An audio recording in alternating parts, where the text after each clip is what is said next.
From spotting sneaky references to the OG books, to exposing the show's most passionate scenes, here are the biggest secrets and Easter eggs of Outlander.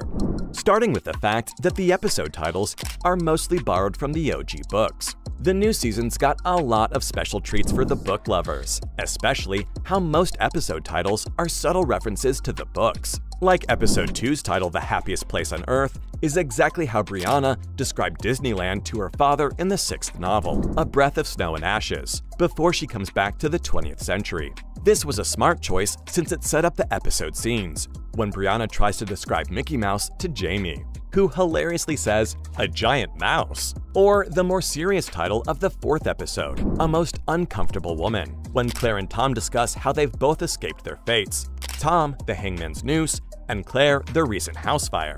So when Claire asks Tom what his prayer was for, he splutters, "You're a most uncomfortable woman." This time, we get to see the scene play out word by word as in the books, which really goes to show how even after 7 seasons, the show's not strayed too far from the source material. Maybe Riverdale could learn a lesson from them, huh? Anyways, it's not just the sneaky episode names. The writers sneaked in clues and callbacks through props on set. If you're an eagle-eyed book fan, you might have caught a copy of Drums of Autumn on the shelf in Jamie's printing shop back in Season 3.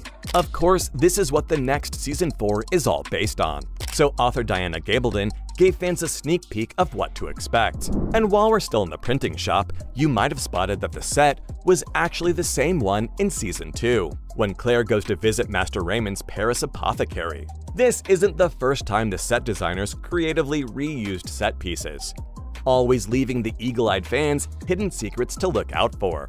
And I'm sure this Easter egg you can spot from a mile away.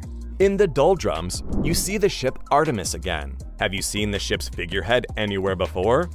That's right, it's the same one you saw before in the Parisian brothel, the one Prince Charles often visits. The set designers thought the statue looked better as a masthead and decided to roll with it. Sometimes the prop is even simpler and easy to miss, like this orange you see in Claire's dream house in Season 5's finale.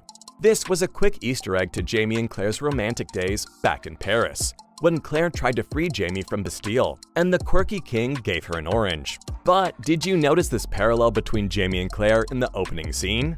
Yes, right from the very start of Season 7, you see Claire standing at the gallows with a noose around her neck. That calls back to the final episode of the 1st season, when Jamie is captured by the Redcoats and also ends up in the gallows. Both of them have close brushes with death that are strangely similar. Remember back in Season 3 when Jamie was lying down after the Battle of Culloden? He says, quote, "I was dead." The exact same words Claire says in the finale when drowning. Talk about star-crossed lovers. Speaking of near deaths, did you notice this cool detail in the Season 7 fire? The fire at Fraser's Ridge was brutal, but this fire was already foretold. In Season 4, Brianna and Roger actually stumble on an obituary from the 1770s, which revealed that Claire and Jamie both died in a fire. If you notice here, the date was January 21st, but the year was smudged and forever remained a mystery to us. In the latest season, though, their North Carolina home does burn down, but both managed to make it out alive, with Claire remarking it isn't January.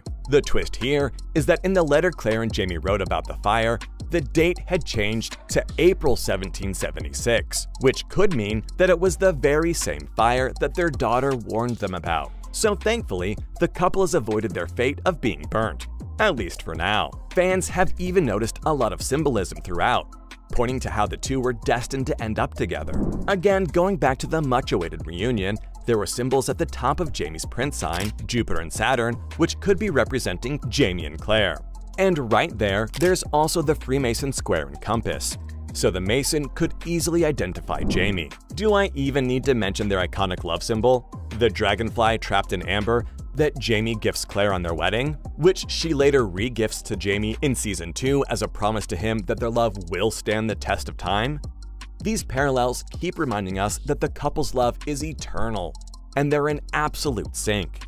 Even Claire's wardrobe thinks the same. Mrs. Claire is always dressed to impress, no matter the timeline. But her fashion is not just eye candy. Nope, it also tells a deeper story about her inner transformations. For instance, in the Artemis in Season 3, you'd remember this look with the white blouse and the big skirt with a belt, very similar to the one she wore back in Scotland in Season 1, when she traveled to Lallybroch for the first time. This was a nod to how the Season 3 Claire was finding herself again, with Jamie by her side again. And while I'm on the topic of Claire's costumes, did you know that Claire had the most costume changes on the set? Yes, she wore around 30 costumes for the filming of just 6 episodes. And the crazy part is that all their finer details were hand-printed, with 10,000 garments being produced just for Season 2 alone. Designer Terry Dresbach, who led the costume team till Season 4, was the mastermind behind those beautiful 18th century dresses. And to avoid going over budget, they had to think fast and come up with creative solutions. Like this seductive dressage dress Claire wore with a fashionable floral hat. The fabric of the dress had a lot of intricate floral designs, which would need a painful amount of handiwork. But thankfully, they managed to pull it from the basement of a fabric store, where the fabric was set aside for a couch. Too much time spent on each dress also meant no backups, so the actors had to be super careful with their dresses. So ironically, the fear of ruining the dress pushed even the feisty Claire to be ladylike. And in true 18th century style, Dresbach made it mandatory for all females on set to wear corsets, even the extras. If you look back at all those action scenes, you'll really appreciate the hard work Claire's actress puts into filming. But hey, even she loved her costumes, and revealed the secret behind her on-set transformations. Some of the dresses on the show were to die for, and Katrina Balfe couldn't agree more. In fact, Claire's wardrobe has a signature piece for each season, and her favorite dress from the series was this look from Season 2. Now get this, Dresbach revealed that the stunning gown was not designed by her, but it was a Dior bar suit that she reimagined.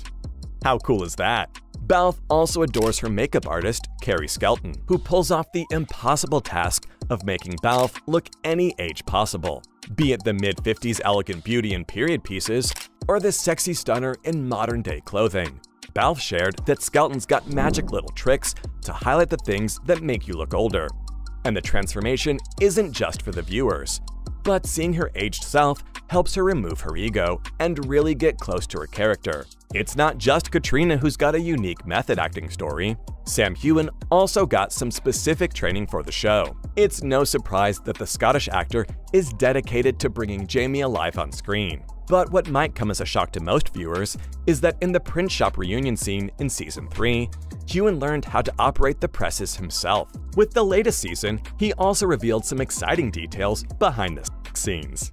I mean, let's not be shy. You all know that Outlander's known for its bodice-ripping romance. But if you've noticed, the new episodes seem to be lacking that passionate fire. Like, where's the knife play and rolling around in the hay? Well, behind the scenes, the show just got a new intimacy coordinator, Vanessa Coffey, a privilege they couldn't afford before. Heughan gave her a shout out. She just makes it not only safe for everyone, but it helps us explore these scenes, and maybe helps us get more out of them, right? So that could explain the toning down of the passion.